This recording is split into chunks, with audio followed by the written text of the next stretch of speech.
All right, Matt. So thanks for coming on the podcast. Thanks for indulging me and helping me with the book that I'm working on with Barry. Hopefully by Hmm. the time this episode comes out, the book may actually be available, which will Awesome. be nice. But yeah, we had talked off mic. What I'd like you to do, maybe if you can go into your background, where you're from, what your training was, where you went to school, and then how you got into, you're really in the business of making people's memories better. So, how Hmm. you got into that. And then we could talk about that because that's a big issue that I speak about.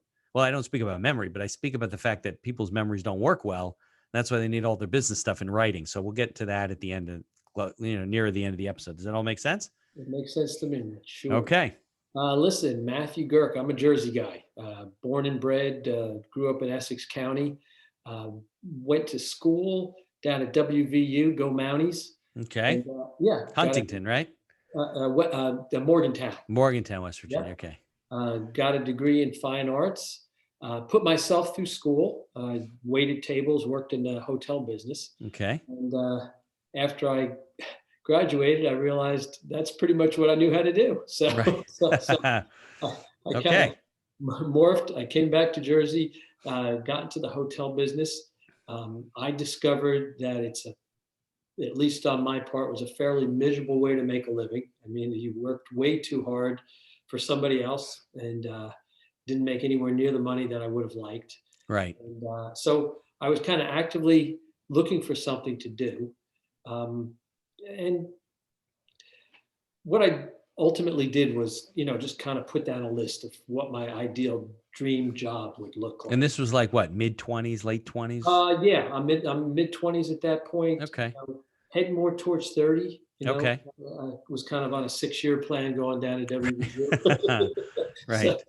so Hmm. and what I realized when I looked at my, dream job is it didn't exist. There was no such animal. Well, I do you wanted remember to, like what your criteria was? well, yeah, I mean, I You're the wanted memory guy, so you should remember everything, right? not back then. Yeah. Yeah, I wanted to work with people. I wanted to have an opportunity to travel some. I like teaching, but not I didn't see myself as a grammar school teacher or working with kids necessarily. Right. Something in the corporate realm, but I didn't want to necessarily sit at a desk.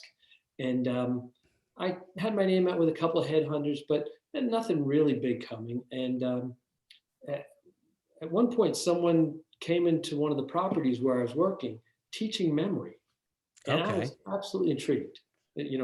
I had the same response that most people do. You can't teach memory. You've got a good one or you got a bad one, or it's good for some things, not good for others. Some days the mojo's flowing, you're like sharp as a tack. Next day, thank God you got a name tag. Right. It was here or there, and there really wasn't much you could do about it. A lot of And people think that still, that you oh, can't improve memory. absolutely, I absolutely. find that hard to believe. I mean, you have your mind is an organ, right? And we know Mhm. that if you put the wrong things in, you get a headache and things. So there's got to be a way to improve your memory. Well, yeah, and you would think that it would be, kind of top of mind for most people, especially, I Yeah. mean, as a student. Right. It's all about recalling answers for tests, and yet for most people, it just never occurs to them. But you're right. You're trained at your job. You're trained how to use a computer, how to drive a car. You're trained to do everything. Right. But you We have this, remember. yeah, we have this wonderful ability, recalling information, and we do have a wonderful natural ability. But most people never think that, hey, this is a skill set that can be improved. So Right. this gentleman said to me, what are your issues with memory? And I went through the litany. I'm terrible with names. I don't know where I put my car keys, my list of things to do. Right. And he said, you know what? Sit in my workshop, and I guarantee by the time we're done, you'll see an improvement in your ability. Now this workshop was going to be one day. Yeah, this was just a 1-day workshop, Okay. and I said to him, I said, if you can improve me, I'll quit what I'm doing and I'll do what you do. And that Come to was, work for him. yeah, well, I'll just do what you do. Okay. Whether that working for him was necessarily going to be an issue, a possibility, I didn't know. But Okay. I said it jokingly, honestly, Right. because I assumed, Well, you didn't believe him. well, yeah, Yeah. and Right. that was over 25 years ago, and Okay. I've been involved in the whole personal improvement field ever since. I sat there, I learned some simple strategies, and this was all first generation stuff. There was nothing real cutting edge about what he was teaching, Right. but I saw myself improve like instantly, and I said, this is the job I've been looking for. Then began the process of making a business out of it for myself, and Right. bringing in more cutting edge techniques, looking at the science, looking at the new neuroscience, neurobiology that became available. And that's where I find myself, gosh, 25 plus years later. Oh, so I thought you were going to tell me you've been in this business and then you tried in this business and this career and then you stumbled along memory and then here we are. But you've really done this almost your entire career. Yeah, this has been what I do. I am America's memory expert, and I'm blessed by what I do. I get to see people succeed every single day, Yeah. and I've proven to hundreds of thousands of people there's no such thing as a good or a bad memory, just a trained or untrained one. You can do better at this. Yeah, because you find you ever do things like you read something or you hear something, you swear that it said this or you heard this, and then when you listen to it again or you see it or somebody points it out to you, it's not even like it's like your mind changed the word or something Yeah, because you because you just get confused, right? memory, especially recalling information, Yeah. it tends to get very subjective, and you do. That's one of the problems, and as a lawyer with long term, I always laugh on Dateline when they ask, well, the police came and interviewed me. Where were you June 27th? Well, this June 27th? No, 4 years ago. And Right. I mean, come on, the whole thing's these people, well, that's one of the problems, and I know we're jumping ahead of ourselves, but yeah, the law treats you like you can recall anything and you got a computer in your head. You must be yeah, an idiot or lying if you don't. But the reality of it is that's very difficult. It's very easy to mhm, discredit a witness. It's very easy to confuse somebody on a deposition.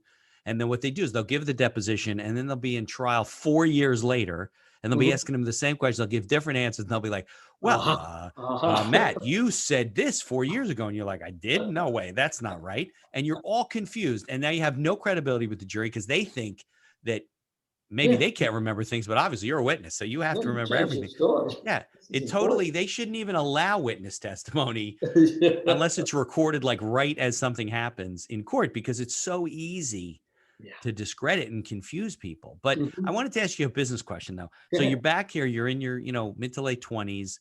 Mm. You may have had some business training in school, you worked in Yeah, a little hotels or bit. whatever.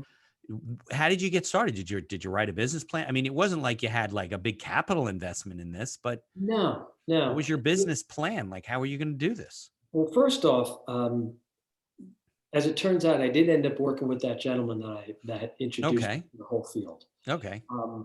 Back then, we would kind of go into a city and kind of blitz the city, and there were certain types of industries. Now, this is professional training. This is dealing with professionals for the most part. So, Like executives, you're dealing with executive, corporations and yeah. stuff. So whether it's That the was his, insurance yeah. industry, finance, Right. He wasn't renting out a room at a hotel and putting out a flyer and saying, hey, anybody wants to learn no, about memory? It was corporate. it was corporate stuff. Yeah. It's probably more stable. Although we did open seminars, but it was always geared towards a corporate audience. Okay. So I started working there. I got the training and experience that I needed to actually do this. Obviously, the skill set involved with this type of thing is different because you Right. have to be the product. You can't just go in there and say, I can make your memory better. You have to prove that you can do this stuff. So Yeah. I mean, you have to demonstrate it yeah, to the group, make them believers. Right. I can remember all your names. I can remember this random list of items, Right. and I can show you how to get better in a very short period of time. So there was that skill. So learned the skill set, worked with the group, um, uh, but I realized that ultimately, like everything else, I wanted more control over my end of the business, and so I split with that group. I went out on my own. Um, I get a lot of people who ask me, well, you've made a living as a speaker for 25 plus years. Yeah. How do you get started? And I tell them all the same thing. Two things you need. You need to speak every opportunity you have, even if you're doing it for free in the beginning. Right. And you have to have a product. You have to have something to Yeah. A offer. hook. Right. Exactly. I've been blessed. I've shared a stage with people like Zig Ziglar. I worked with Nightingale Conant. So, Brian Okay. Tracy, Right. Right. All the great ones. Yeah. some really well-known speakers. Right. But to get to that point where someone's just going to pay you a ton of money to come out and speak, you got to have some credits. You Right. have to, But you don't have a crowded industry. Like, how many guys are out there teaching memory? I you mean, know, I told you the only other guy I remember who was on mhm, TV was Kevin Trudeau, right? mhm, That's Yeah, it. I don't know of any other memory guys. You and him. yeah, yeah. There's a couple out there. Most of it is usually more of a personal improvement, brain Motivational plasticity type type of. stuff. So, but yeah, it's a fairly small group of people who just do memory. But I'm all right with that. We'll keep Right. that Well, between no, I mean, it's a good example of, right? If you have a good, forget about the presentation, you have a good presentation, but if you have a good topic, an hmm interesting topic, something that people don't know a lot about, they're intrigued by, hmm much easier to get appointments. You talk about, you Yeah, say, I'm a business coach. They're like, great, I know 1,400 of them, yeah. you Well, know? it's true. And the great thing about memory is there isn't anybody who doesn't need a better memory. It's not like, Right. yeah. And I mean, when I go into a group, I'll work with every level. You know, I'll be in with a training director, and he'll ask, who would benefit from this training in the group. I said, well, the person who answers the phone and the CEO and everybody in between, because Of this is course. this is a powerful personal and professional skill. When you have the information you need at your mental fingertips, it's going to make you better at everything you do. Right. So I have that going for me. And there's a professional appeal, obviously, but when it comes to memory, there's also a very personal appeal. You know, people obviously see the benefits of, as a lawyer, will I have precedents at my fingertips? Can I do my presentations without notes? Can I look at a brief and pull out the important points and commit them to memory? But it's the same with any industry. But the great thing about the topic itself is people also realize, my God, I went to the grocery store. I needed three things. Half an hour later, I came out with four bags and I forgot the three things I went in there Oh, for. yeah, that happens all the time. You Yeah, got to write them down. yeah, or if I could have back every minute I spent looking for my car keys or my cell phone, I mean, this would revolutionize my life. So, a lot of people who get involved with my training do so ostensibly, for professional reasons, but ultimately they're thinking, look, this is going to make me better in everything I do, Of personally and course. professionally. Uh-huh. Yeah, I find that it's weird. There's some things I remember, like sports. I'm into football, and these players just out of nowhere, I'll be like, oh yeah, he went to University of Alabama. And they're like, how do you know Mhm. that? I don't know. It just sticks in my head. Uh-huh. I see Roll Tide or whatever. But then I'm terrible. I shouldn't say this online, but I'm terrible with names. Yeah. I'm the lawyer who can't remember anybody's names. And I'm talking, Matt, in 4 minutes. I'll meet you at a cocktail party or networking event. Within 2 minutes, I'm like, what was that guy's name? I got to remember. 2 minutes is about the number. And listen, the names has kept me busy for 25 years. Yeah, that's Everyone like the knows it's biggest thing, right? Because as a salesperson, for example, you want to remember everybody's name. It good. makes. Everyone knows it's important. Everyone realizes the power that's involved with being able to grab a hold of people's names. But here's the point. When I teach, I say there's a training balance, especially with skills training, and this is a skill. I mean, Okay, this of is course. this is an absolute skill, recalling information. The balance that needs to be struck is motivation, right? I want to remember people's names. And we've all had this instance where we go to a family reunion or a conference or an open house. I'm going to meet a lot of people. There's potential clients here. I want to remember their names. Right, It falls flat right. because It's bouncing off your forehead. It never even well, makes it into your head. because you miss the balance here. The balance is motivation. Yes, I want to remember the names. Technique. Right. You How don't am I, have the how, skill to do it. how am I Yeah. going to remember the names? So Okay. when I'm teaching people, I'm always keeping that balance in mind. Look, I'll ask people, how many people here want to remember? And everybody's hand goes up. Well, yeah. Yeah. And if that's all it took, I'd be out of a job, right, Mitch? I if all mean, you you had to want do, you want to win the lottery. People buy tickets. Doesn't mean it's going to if happen. what you had So to do to remember is want to, everybody would. The yeah. other half has to be I want to remember my list of things to do. I want to do my presentations without notes. I'm going back to school. I want to be able to study and recall answers for tests. That's the motivation. Technique is what brings it all together. That's what brings fruit to that process. Yeah, it seems that even with these like flashbulb memory studies, where the people have horrific experiences, like I don't know, where they were on 9/11 and when the Challenger blew up and when JFK Jr. died. I mean, all those types of things, Mhm. and their memories are still not accurate. Like right? I mean, they just have these experiences. They're like, Matt, well, remember we were getting coffee when the World Trade Center fell? You're like, what? I was on I was in a thing in San Francisco. I wasn't in New York. That was a different week. You're like, it was? Yeah, And you swear in your mind that that happened. And yeah. our minds are, it seems like, and obviously your technique kind of shuffle things, but, or no, I shouldn't say that. Your memory techniques don't organize your mind. They allow you to pull out the information that you're looking for. Is that correct? Well, actually, no, organization is key. And Okay. here's the thing: if you want to be technical, I have a program called the Memory Switch. Okay. It's not a memory course; it's a recall course. Okay. Because the reality is this: ultimately, you always remember. Right. Things are in there. It's all in there, Mitch, which is Right. kind of scary. People It say, is you know kind of what? frightening. My problem is I'm full to the brim. There's no more room Right. up there. Right. Right. Never, ever, ever happen. If you see it here or think about it, it's going somewhere. Memory has weight and takes up space. Memory's not vapor. I mean, it goes somewhere. The Yeah, problem for people sure. have isn't remembering, it's recalling when they need it. Right. Well, So isn't that what they say about Alzheimer's? It's not that your mind, you're losing your memory. It's that the neurons or the connections are hardening, and the information can't get through the pathways for you to the other part of your brain. absolutely, and there is actually a dying back Yeah. with Alzheimer's, and there's a whole bunch of pathology involved there. But the reality is, people don't forget; they can't recall. And you've had the experience. You Yeah. go and you say you're horrible with names. You're in ShopRite. And I'm even like focused on it. I'm like, okay, this Oh time I'm going to remember the name, yeah, I'm gonna do and it. I say it to myself 3 times or whatever. I got to like think of something really crazy to remember your name. Like, I don't know, Yeah. an elephant sitting on your head or something like that. And then sometimes I'll recall it. Yeah, well, or you know, you're in the shop, right? You turn the corner and it's too late to duck, but this guy's walking towards you, and you know him.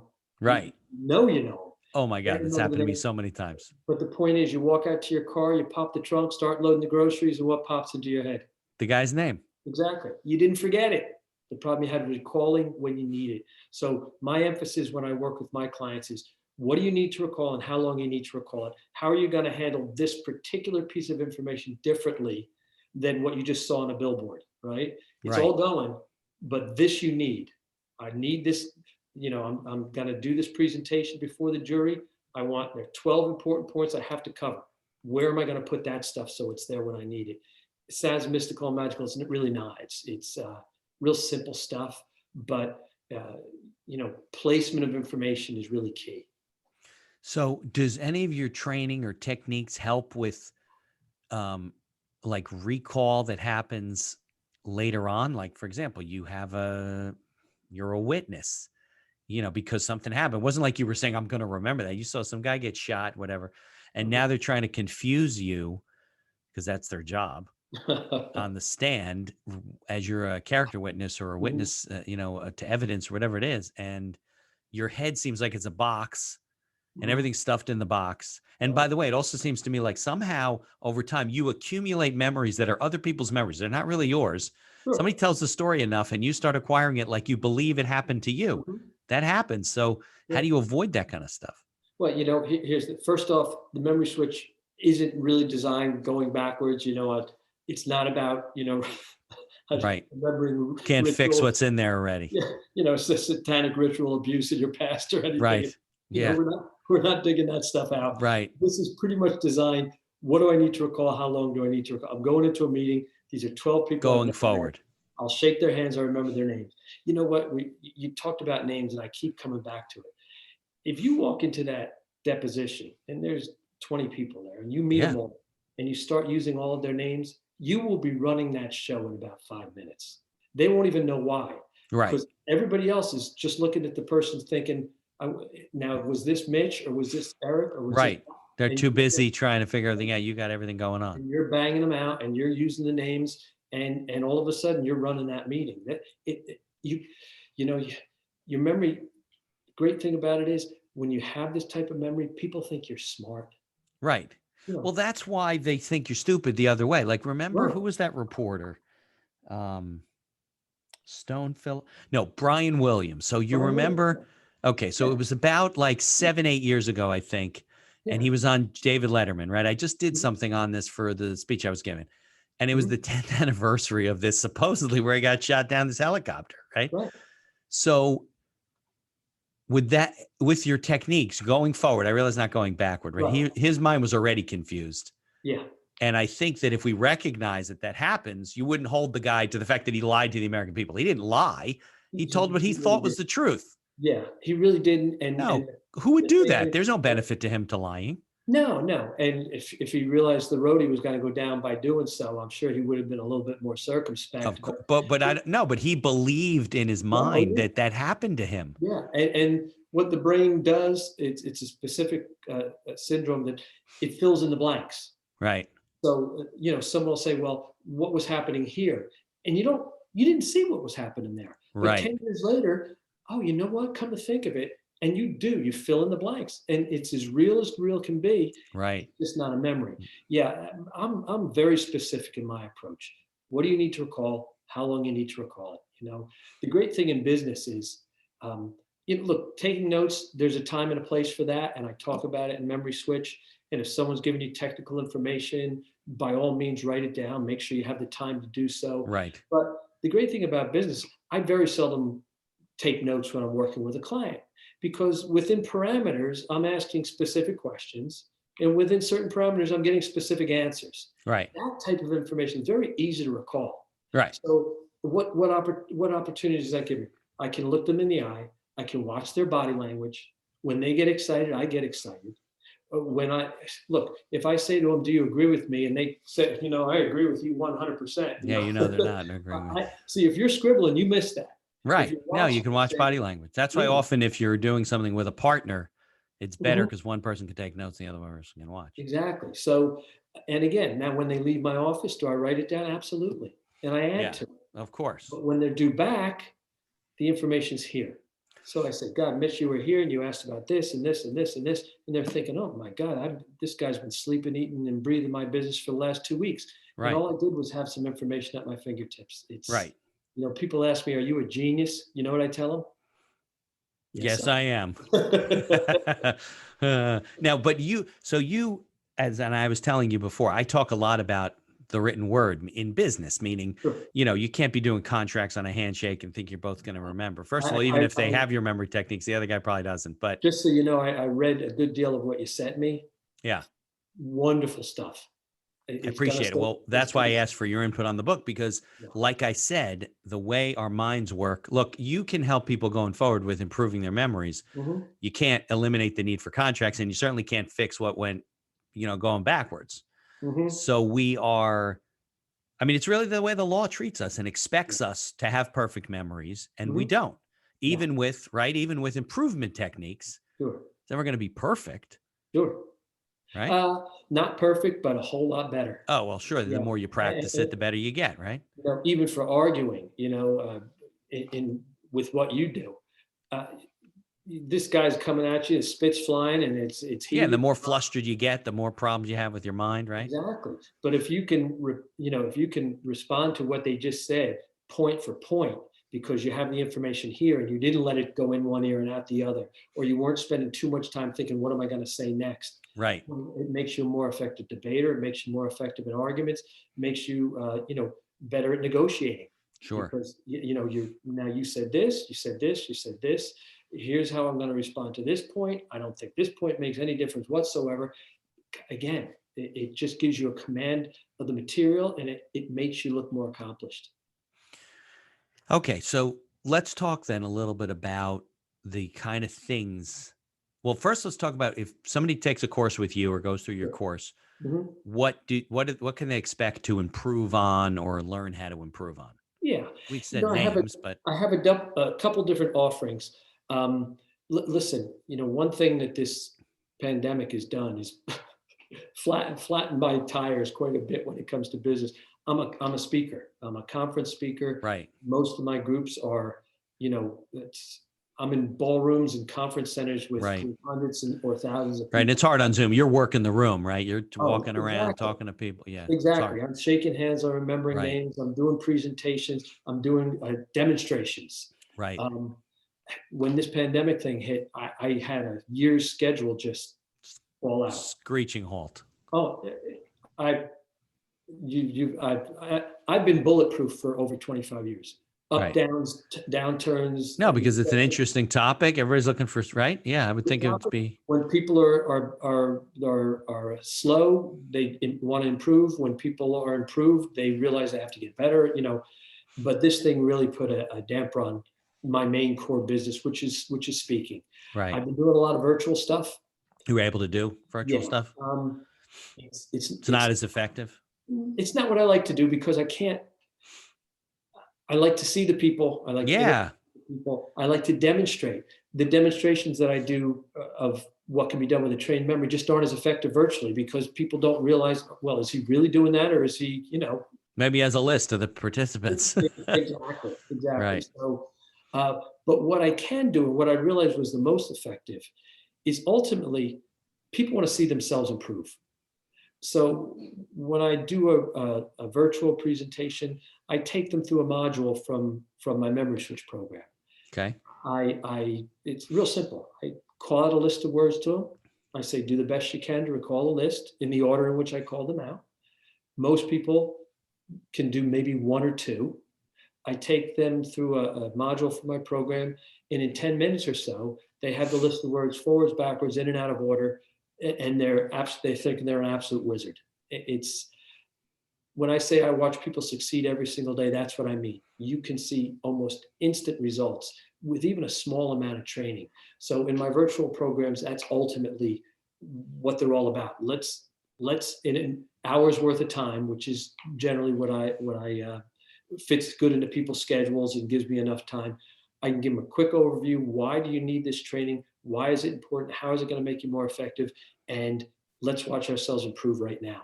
And that's really kind of that's the wow factor in what I do. And ultimately, I do a lot of CLE training. I work with a lot of lawyers. I work with a lot of very high powered type people. And it doesn't matter if it's a CEO of a major company or gosh, I just worked with a NAFA group, insurance group. Sure. They see themselves do this and they're absolutely amazed at what they were capable of doing. Right. And that's, what because some people just say, oh, no, I just don't have a good memory. But that's not true. It's not true. No. And what I'm trying to recreate actually is what I experienced 25 years ago when I sat down in that workshop and said, oh my God, I can't believe I just did that. Right. I can't believe my memory's fine. I got to learn a better way to use it. All right. So we got about maybe 20 minutes or so. So I'm your specimen, let's say, right? We know I'm terrible at names. Okay. What kind of tips do you have for me besides hypnotizing me? Real simple. Okay.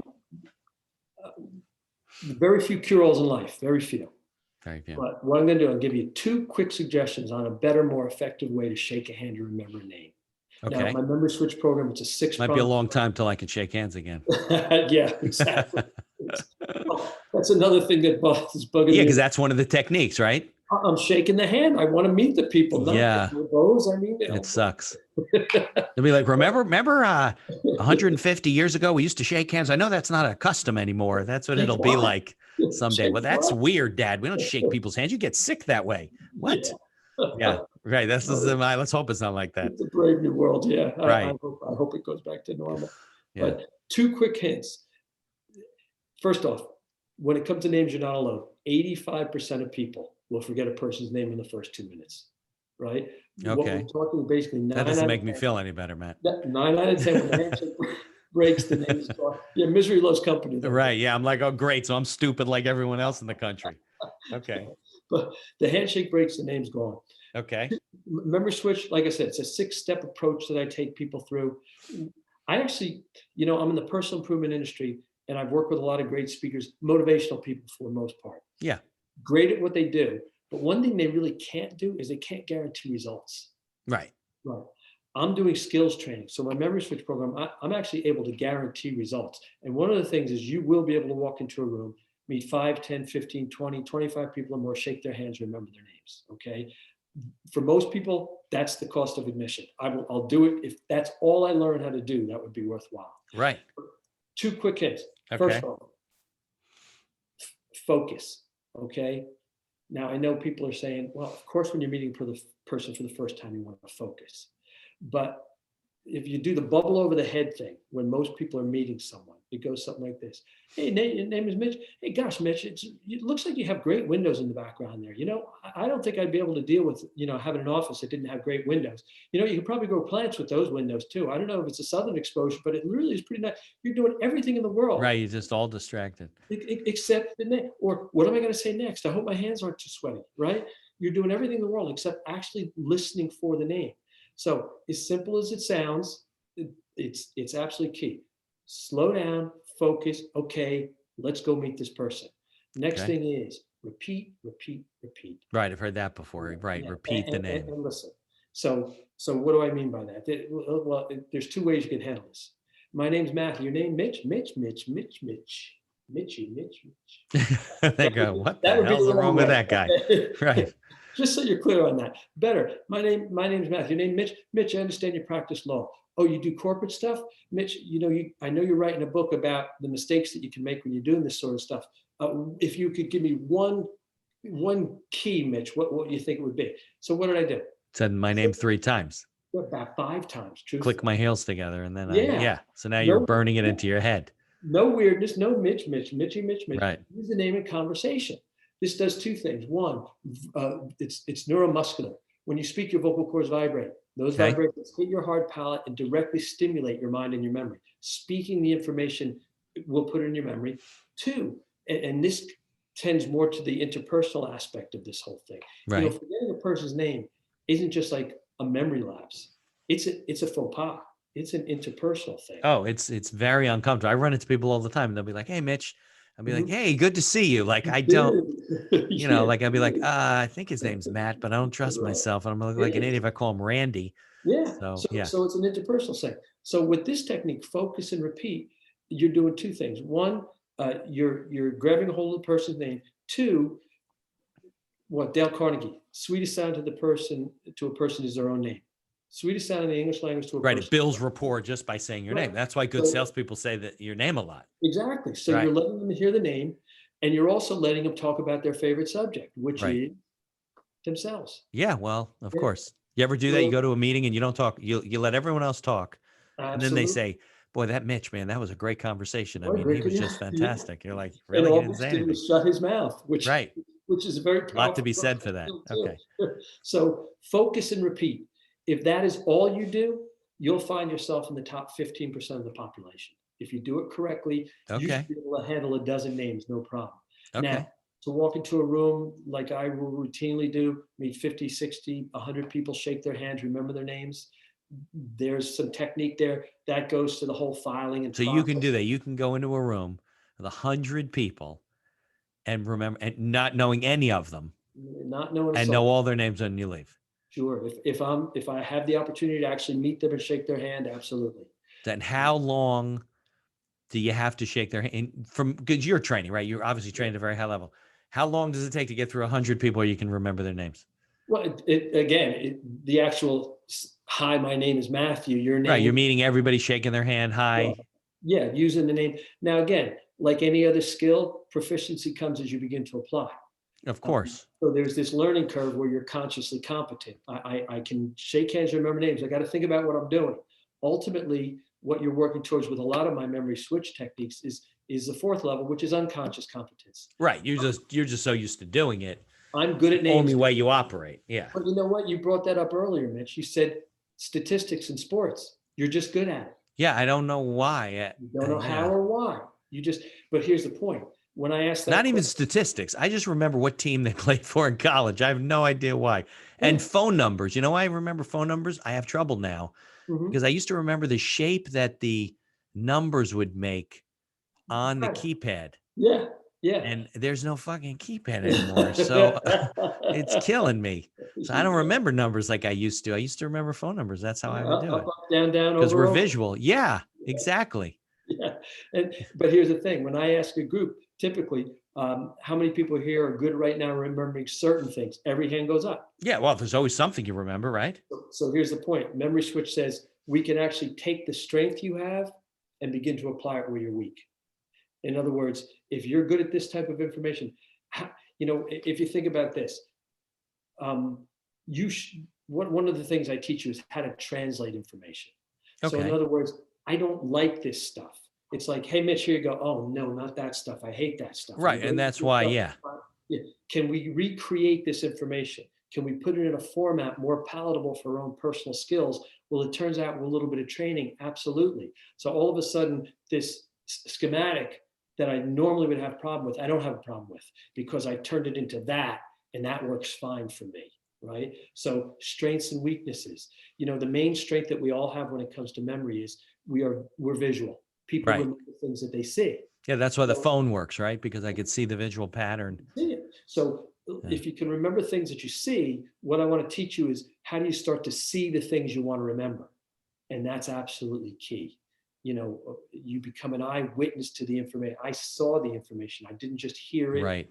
I didn't just read it. I actually saw it. And that's absolutely key. That might be why I remember the teams that the NFL players played for in college, because I tend to see their colors Yeah. and their team, and I associate when I see them with it, just pops out of my head. I don't know what it is. And usually I'm right 9 Yeah. times out of 10, so But again, you don't know how or why. You just no. know this is where I have this. And is the what names, it's not like I don't like names. It's just that now I think I'm so concerned that I'm not going to remember their names that I don't remember them. Well, it's funny, I just mentioned translating information. One of the main problems with names is names are total abstractions. Yeah, Completely. there's no picture or right. Your name isn't Mitch because you look like a Mitch. Wouldn't Right. that make life so Yeah, much what does that easier? look like? Yeah, Exactly. here comes a Harry. How Right. can you tell Harry the looks thing like about this? bananas all the time. You would remember Harry. So one of the things I'm going to teach you is how do you take this abstract information Right. and turn it into something your brain can deal with more effectively? Look, again, So what do you have to do? Attach like a picture to the name? You got to pick a picture every time though, right? Your brain's doing it anyway. All I'm going to show you. Okay, yeah, you're right, because everything gets translated into photographs. That's the problem with the name, right? Your brain can't take the name and translate it into a photograph, and then you're screwed. It doesn't see a name, right? Right. It's a sound. Right. We're talking on a computer, and you know what a computer looks like, right? But if it's a Mitch or a Matt or a Barbara, what does that look like exactly? So that's where we put the emphasis. And again, then once you get back to that, what do you need to recall and how long you need to recall it? Look, I'll teach you how to walk into a party, meet 25 people, shake their hands, remember all their names, walk out of the party, 23 of the 25, But this one couple said, corporate law, really? Man, we're in the middle of some deep stuff right now. We're looking for someone with your Well, expertise. obviously now you have a connection. There's Or you know what I find? those are If the you tricks. find them attractive, if you think that they're like some beautiful woman walks in the room, of course I'm going to remember her name. It just seems because you have this picture in your head now. That deals with focus. Yes. Yeah. Well, yeah, big time. Where you're putting your focus. But you know what? One of the things I always hear from people is, well, I remember if it's important to me. And I always follow that up with, well, you ever lock yourself out of the house? Yeah. Forget your car keys? That's important to you. Left your son or daughter at soccer practice? Okay, I get it. So look, motivation and technique. Doesn't matter if it's important or if you want to. Yeah. How am I going to handle this information differently? And that's what training's all about. Not tough stuff, not rocket science. My memory switch program, kids as young as 7 and adults into their 90s go through the same program. Even when you're in your 90s, huh? Skills training is generic. Whether you're 7 or 70, I'm going to teach you how to swim the same way. Same with memory training. You get kids. One of my pet peeves is you have kids, Mitch? I have 3 kids. Yeah. I think so. Maybe I have more and I can't remember. I have 2 wonderful children and then this other one. Right, exactly. I have 2 wonderful kids. I'm the 3rd kid. Some comedian says that, right? But yeah, I have a son in college, in the middle of college. I have a daughter who's in her senior year, and the little one's a freshman now in high school. Here's a pet peeve. To get A's on tests and good grades in school, you need one skill. What is it? Memory. Yeah, Memory. pretty much. Yeah. And it's not taught. Right. When I deal with students, teachers will say, well, it isn't all memory. Nah, it's only about 99% memory. In other words, because if you can, let's say we all had photographic memories, right? Then you could just literally go to the page that showed how to do the problem, whatever it is, and just do it. Sure. Yeah. Or look, the times tables. My daughter Jeanette used to teach 4th grade. It shouldn't take a semester to learn the times tables. Right. It took about half an hour. Yeah, you learn from Well, It's could you imagine that if we taught memory, if these kids in middle school and high school or even elementary school learn techniques to improve their memory, their please. grades would soar. Yeah, and I've worked for years to get into the public school system. It's like beating your head against the wall. Yeah. But when I've worked privately, or when I've had teachers who've gotten a hold of this, or when I've had parents who said, "Why shouldn't my child have this advantage?" These kids take off because, again, if you can recall answers for tests, times tables, spelling, dates for history, a new French vocabulary word, a calculus equation. This is all memory. Yeah. And instead All of memory. saying, like, here, go memorize this. And some kids can and some kids don't. They use the rote method, which is totally ineffective. Right. It's very short term, it's very boring, and it's very time, Boring doesn't help very memory. intensive from a time standpoint. Right. To be able to get the information they need, put it in their memory, and have it available to them when they need it. There's no test anxiety when you're walking in knowing the information's there as opposed to hoping. Right. And Oh my, that that's was my what you whole do. life hoping. Yeah, And even mechanical things like math and science, most of it's memorizing formulas and all stuff. memorize. Hey, you went to law school. How much of it was just pure brain busting, got to remember a whole bunch of stuff? Always. Because Yeah, you got to remember precedents and then you argue your case based on the exactly. information you have in front of Yeah. you. I work with a lot of pre-med, pre-law, pre-nursing students. It all comes anatomy and physiology. A book this fat, go memorize it, right? So The only bar, it must be other bars, but locally, Pennsylvania does not require that you remember the actual statute when you're arguing an essay on the bar exam. So if huh. you state that the penal code 2722 says that you can't walk down the street backwards while you're chewing gum, and that's what this guy did, then you just cite it and you say, and according to that statute, he did that. They just want to see that you're arguing it correctly. They figured, which is the white way it should be done, right? Right, When you're a lawyer, you're going to look it up.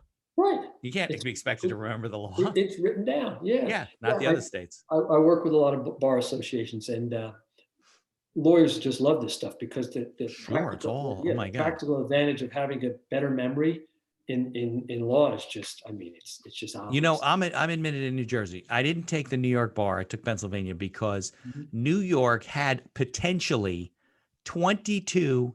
Well, actually, there's 6 multi-states, so 22, so 28 topics that they could choose from to do an essay, to do Oh. your essays. So you'd have to memorize and learn 20. I'm like, I'm not going to do this. I'm not even sure I'm going to practice law. I didn't know what I was going to do with my life. So I didn't do it. Now I can wave in if I have to, but I'm not Yeah, doing that. Yeah. yeah, I mean, it's yeah. just stupid. That's just dumb. Yeah. So from an educational standpoint, yeah, I wish I had this when I was going to school.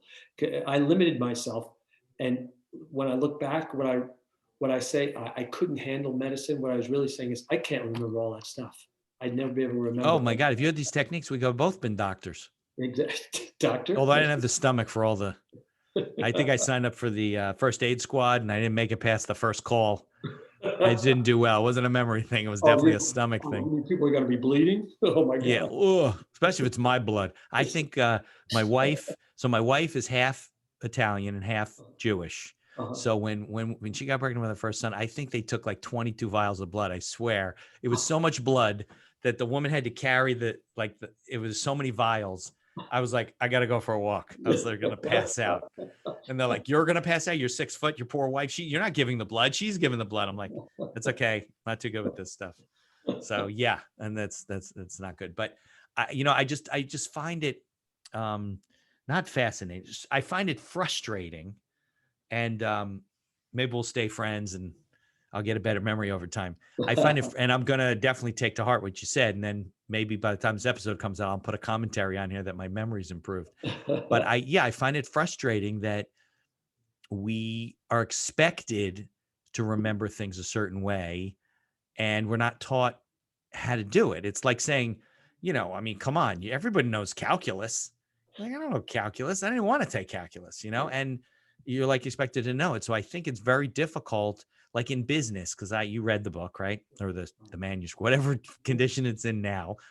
And I am in constant situations where people they don't write things down. They don't take it to heart that they realize that, sure, you can improve your memory in terms of remembering things and meeting people and all that kind of stuff. But you have to put your business processes, your agreements in writing, because the judge isn't going to believe you anyway, even if you say, no, I've been trained. I have a perfect memory. This is what we talked about. And the other guy says, no, it's not. Doesn't matter what you can remember. Yeah. So I think it's Yeah. very frustrating. Yeah. Even what I read in the manuscript that you sent me, it's pretty obvious. You need to do this professionally. You need to do this correctly. Oh, And yeah. you're right. You don't want to be arguing something later on. He said, she said, you said, they said. I agree. Yeah. Yeah.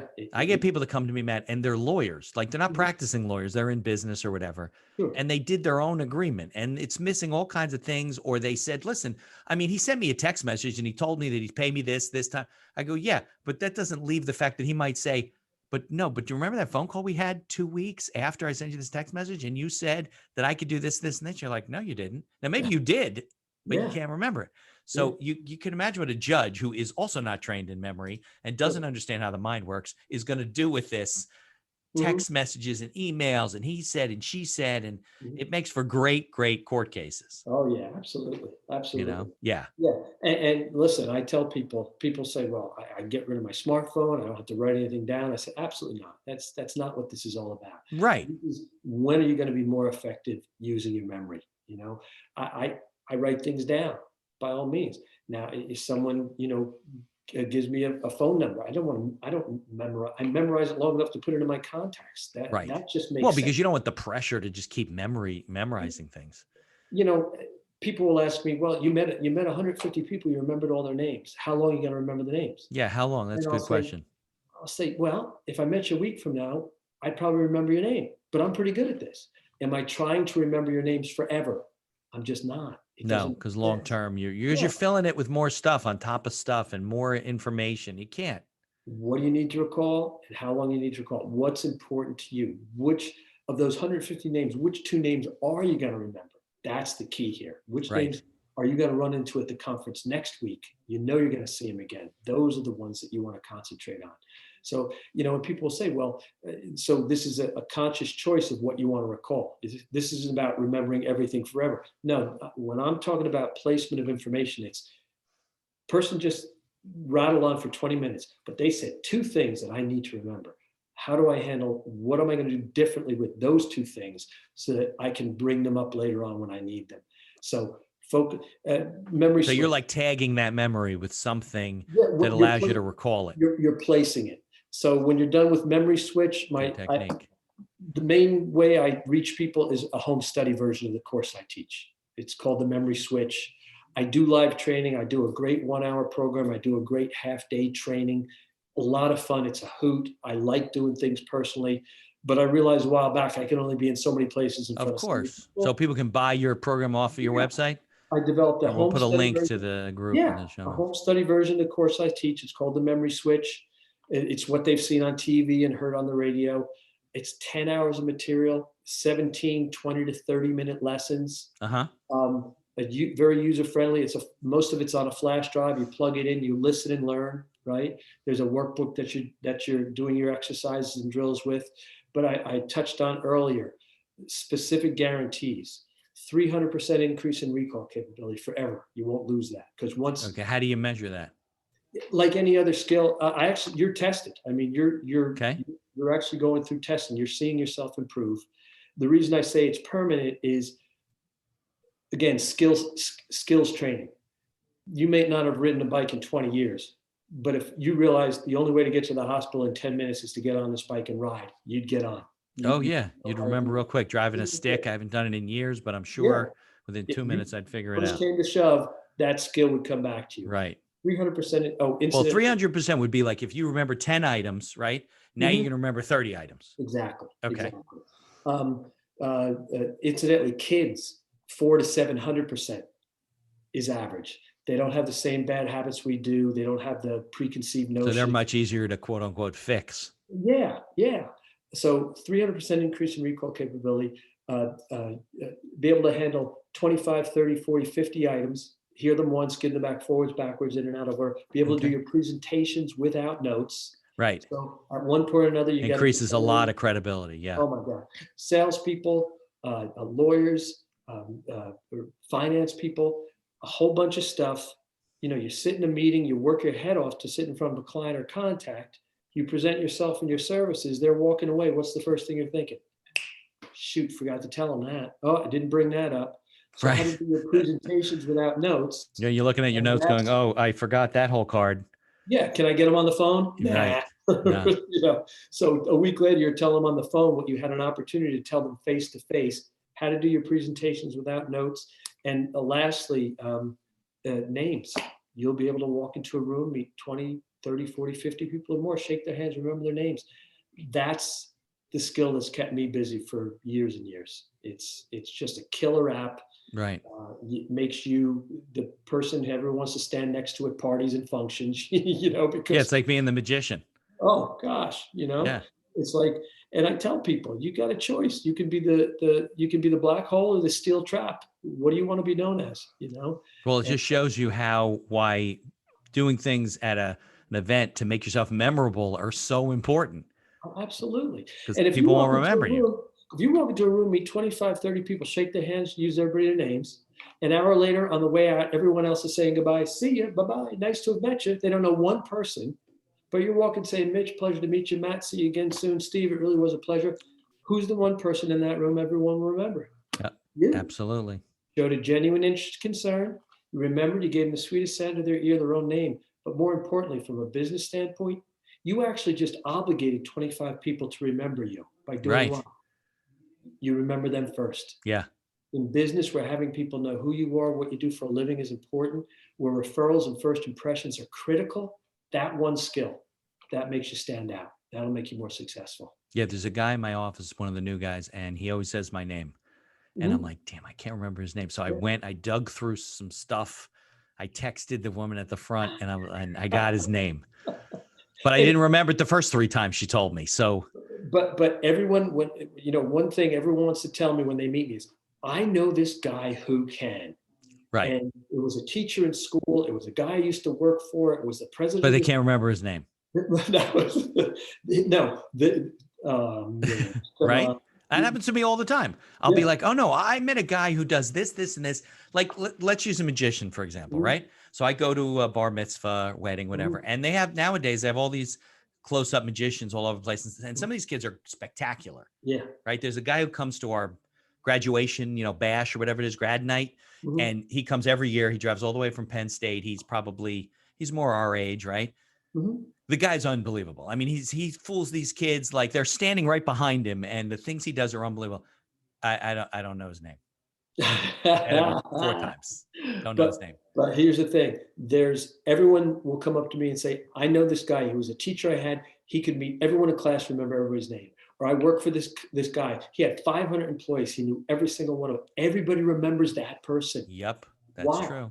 Because he's developed a skill, and it's a standout skill. It makes people notice you. So yeah, absolutely. Well, I appreciate it. I appreciate you working with me to convince people about memory and stuff and making it part of the book. I appreciate coming on, spending all this time with me. We'll put in the show notes